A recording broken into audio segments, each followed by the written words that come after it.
Hello, ഇന്ന് ഞങ്ങളുടെ അമ്പലത്തിലെ ഉത്സവത്തിലെ പൊങ്കാല ദിവസമായിരുന്നു കേട്ടോ. അപ്പം ഞാനും നെനൂസും അമ്മയും കൂടി ദേ കലം വയ്ക്കാൻ വേണ്ടി പോവുകയാണ് കേട്ടോ. അങ്ങനെ ഞങ്ങൾ ദേ അമ്പലത്തിലെത്തി. അപ്പോൾ അമ്പലത്തിൽ കലം വയ്ക്കാനുള്ള ഇഷ്ടികളൊക്കെ നിരത്തി വെച്ചിട്ടുണ്ട്. ആരും വന്നിട്ടുണ്ടായില്ല കേട്ടോ, ഞങ്ങളാണ് ആദ്യം വന്നത്. പിന്നെ കലം വയ്ക്കലൊക്കെ തുടങ്ങി.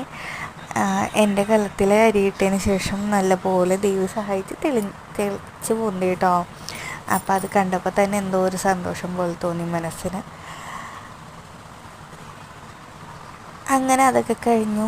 പിന്നെ ചൂടത്ത് നിന്ന് നല്ല അസൽ പണിയായിരുന്നു കേട്ടോ. ഇപ്പോഴത്തെ ചൂടും പിന്നെ അടപ്പിൻ്റെ ചൂടും പുകയും എല്ലാം കൂടി നല്ല സുഖമായിരുന്നു. പിന്നെ ദേവിനെ വിചാരിച്ച് അങ്ങോട്ട് ചെയ്തു. അങ്ങനെ അതൊക്കെ കഴിഞ്ഞു. പായസമൊക്കെ റെഡിയായി. ദേവിക്ക് മനസ്സറിഞ്ഞ് നിവേദിച്ച് പോന്നു. അപ്പോൾ ഇത്രേ ഉള്ളൂ കേട്ടോ നമ്മുടെ ഇന്നത്തെ വീഡിയോ. അപ്പോൾ ഇഷ്ടപ്പെട്ടാൽ ലൈക്ക് ചെയ്യുക, ഷെയർ ചെയ്യുക, സബ്സ്ക്രൈബ് ചെയ്യുക. ബൈ.